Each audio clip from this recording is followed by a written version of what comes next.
ఓట్లు దగ్గర పడుతున్నా కొద్దీ పార్టీల లీడర్లు పటపట పండ్లు కోరుకుంటూనే మాట్లాడుతుంటారు. వాయమ్మనే కోరమీసాల కొమ్రెల్లి మల్లన్న లెక్కనే ఇరుసుక పడుతుంటారు. ఇక ఇప్పుడు కొత్తగా రాజకీయాలల్లో సవాళ్ళ సీజన్ నడుస్తున్నట్టుంది. ఎవరు చూడు సవాల్ చేసుకొని దమ్ము చూపెట్టమంటున్నారు. ఆ సవాళ్ళు నేనైతే చెప్పలేను కానీ మీరే నుండి. రాజకీయాలల్లో ఇప్పుడు ఛాలెంజ్ల సీజన్ నడుస్తుంది.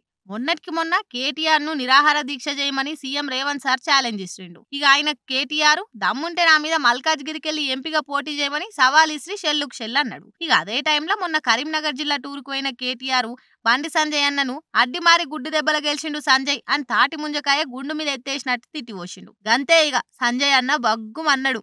ఏ కేటీఆర్ నన్ను అడ్డుమారి గుడ్డి దెబ్బల గెలిచినోడంటవా? వచ్చే ఎలక్షన్లల్లా నేను ఎంపీగా కరీంనగర్కి వెళ్ళి గెలుస్తా. నేను ఓడిపోతే సన్యాసం ఉచ్చుకుంటా. మీ పాట ఓడిపోతే మీరు కారు దుకాణం మూసేస్తారా అని సవాల్ చేసిండు. కరీంనగర్ కు ఏం చేసిండు అన్నావు కదా, చర్చకు నేను సిద్ధమే. టైం నువ్వు చెప్పినా సరే నన్ను చెప్పమన్నా ఓకే, కానీ వచ్చేటప్పుడు కేసీఆర్ ను కూడా తీసుకొని వస్తావా అని బాలయ్య లెక్కనే సవాల్ చేసిండు. మహారాష్ట్రలో మీ పార్టీ ఆఫీస్ ఉన్న బంగ్లాకు కిరాయి కట్టలేదట కదా, ముందుగాల దాని సంగతి ఏందో చూడమని సూరుకులు పెట్టిండు. నన్ను ఊకే రాముని పేరు చెప్తుండని తెప్పి ఓడిస్తుండ్రు. మరి రాముని పేరు కాకుండా రావణుడి పేరు చెప్పాలనా అని తిట్టి పోసిండు. పాపం బండన్న బాగా హట్ అయినట్టున్నాడు. లేకపోతే గింతగానం సవాల్ చేయకపోతుండే అని అనుకుంటున్నారట అన్న హార్డ్ కోర్ ఫ్యాన్స్.